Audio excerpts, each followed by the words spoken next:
Belakangan ini makin banyak orang ngomongin tentang produksi anime itu gimana sih di belakang layarnya, siapa yang ngebikin anime yang mereka tonton itu, animatornya dari studio apa, direkturnya siapa, direktur siapa. Termaksud gue juga kadang ngomongin gituan, apalagi menyangkut project yang gue suka, itu kemungkinan besar bakal gue kontenin di sini. Tapi gini ya, di dalam banyak orang yang ngomongin tentang industri anime produksi itu gimana, banyak banget misinformasi dan kesalahpahaman, dan kadang informasi itu juga gue nggak tahu benar atau kagak. Banyak masalah kompleks yang nggak bisa dikasih jawaban definitif kenapa anime A itu bagus dan kenapa anime B itu jelek. Kayak di luar sana masih banyak orang yang mikir kalau budget gede itu faktor mutlak suatu anime bakal punya animasi bagus atau enggak, padahal jawabannya nggak segampang itu, ribet. Makanya dari banyak yang ngomongin produksi anime tapi banyak misinformasi dan banyak kesalahpahaman. Ujungnya apakah beneran nih kita ini wibu-wibu ini dengan munculnya diskusi kayak gitu beneran peduli sama proses suatu anime itu tercipta sampai akhirnya tayang,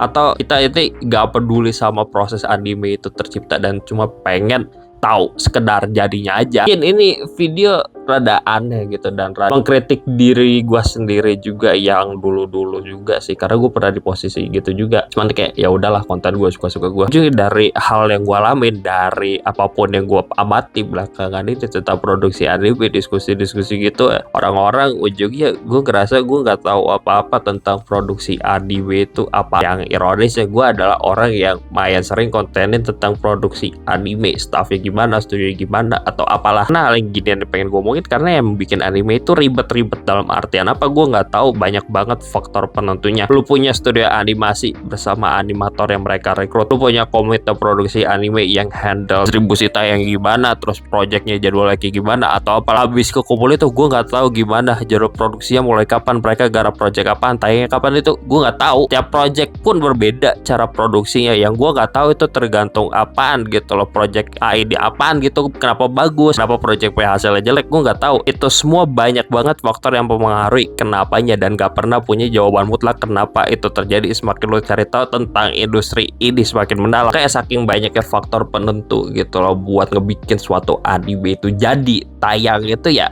emang bikin anime itu ribet, dan semakin lo cari tahu ujungnya emang suatu anime tayang aja itu adalah suatu hal yang gila sih di kondisi industri anime sekarang. Dan kalau misalnya ada anime yang well received, banyak orang yang suka dan banyak orang ngerasa itu anime yang bagus, itu adalah suatu kejadian yang tambah luar biasa. Kayak karena bikin anime itu ribet gitu loh. Tiap kali gue kritik anime itu ujungnya ya sebenarnya konten gue kritik anime itu mikir dua kali apa yang gue kritik karena gue gak tahu apa-apa tentang produksi anime itu gimana gitu, jalur pastinya. Gue tuh apa ya, jadi anime itu ada dua faktor gitu. Kritik pertama itu fokusnya ke keputusan kreatif, kayak gue nggak suka warna yang muted, itu berkaitan sama selera gue yang sangat subjektif banget. Dan yang kritik kedua fokusnya itu ngomongin aspek produksi, kenapa anime itu kelihatan jelek animasinya, kenapa still frame-nya banyak banget, kelihatan cutting corner atau apa. Yang bagian ini gue berusaha seobjektif mungkin kritiknya gitu, dan berusaha mengasampingkan bias gue, subjektivitas gue. Tapi pas di saat gue mengkritik suatu anime gitu dari aspek produksinya, kayak kenapa itu jelek, gue gak bisa ngasih penjelasan pasti kenapa akhirnya anime itu jadi jelek, atau bahkan kenapa anime itu ya bagus juga. Gue sebenarnya gak pernah bisa ngasih jawaban pasti juga. Lu ngomong suatu anime A itu bagus karena budget lah, karena ini itu bukan karena budget doang, ribet supaya jawabannya. Lu bisa karena oh ini mungkin jadwal produksinya lebih sehat, oh ini mungkin staffnya gini-gini, oh mungkin ini cara produksinya gini-gini. Itu sumpah semua jawaban itu bisa benar dan semua jawaban itu bisa salah, ribet banget. Dan karena kalau ngasih jawaban seakan-akan jawabannya pasti, jawaban mutlak gitu tentang hal gini, itu rasanya aneh banget buat gue sebagai orang sotoy di luar industri yang kagak tahu apa-apa dan cuma tahu dari katanya-katanya aja. Sebanyak-banyak artikel tentang produksi anime yang gue baca dari tempat yang kredibel, semantengin gue akun sosmed animatornya banyak yang gue follow, seseringnya gue liat konten kreator bahas anime gitu yang detail banget, gue sampai sekarang cuma tahu level permukaannya aja tentang industri anime, produksinya gimana. Dan yang gue share di konten gue, opini gue ke hal tertentu rasanya juga cuma level permukaan aja. Kalau misalnya gue kritik tentang aspek produksinya asal-asalan, padahal pengetahuan gue tentang industri anime level permukaan itu rasanya aneh. Boleh jadi memperkeruh suasana. Kayak pada saat video ini dibuat tuh One Punch Man season 3 kan ramai banget gitu loh. Diskusinya keruh banget itu, gue kagak tahu informasi yang benar atau yang salah itu gimana, sumpah. Yang jelas banyak orang yang mengkritik season 3 One Punch Man itu gimana, tapi kagak paham kompleksitas industri anime itu kayak gimana. Yang jadinya banyak yang aspun tuh diskusi One Punch Man season 3. Gue gak ngelarang kritik apapun. Mau lo bisa bikin animasi atau audiens biasa yang gak bisa bikin animasi juga sah-sah aja. Cuman gimana di saat gue mengkritik aspek produksi gitu loh, kenapa produksi jelek di belakang layar gitu jadwalnya. Kalau pengen tahu kenapanya itu terjadi, itu beneran gue gak bisa asal ngomong. Gue gak ngomong suatu anime jelek, gue cuma bisa ngejelasin tipis-tipis gitu. Oh ini jelek karena pergerakannya kurang gitu, kaku-kaku,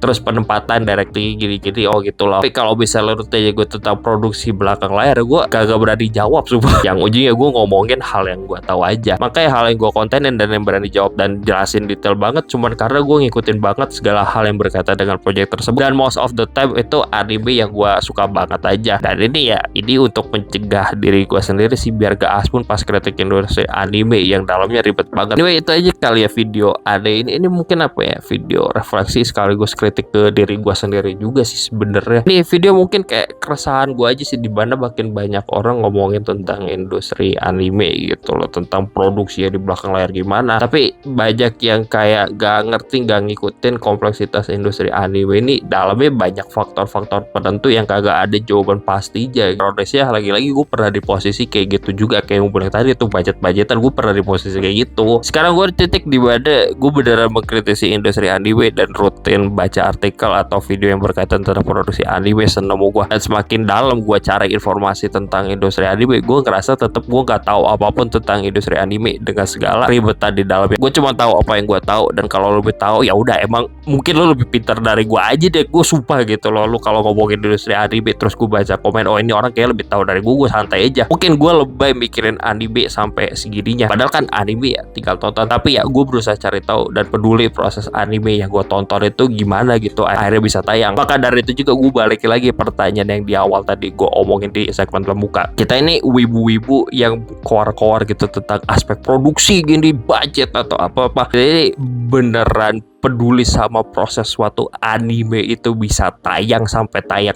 itu gimana, tetap bengek di belakang layar, atau kita ini cuma pengen end produknya bagus aja tanpa peduli proses di belakang layar. Gue nggak tahu lu kategori wibu yang mana.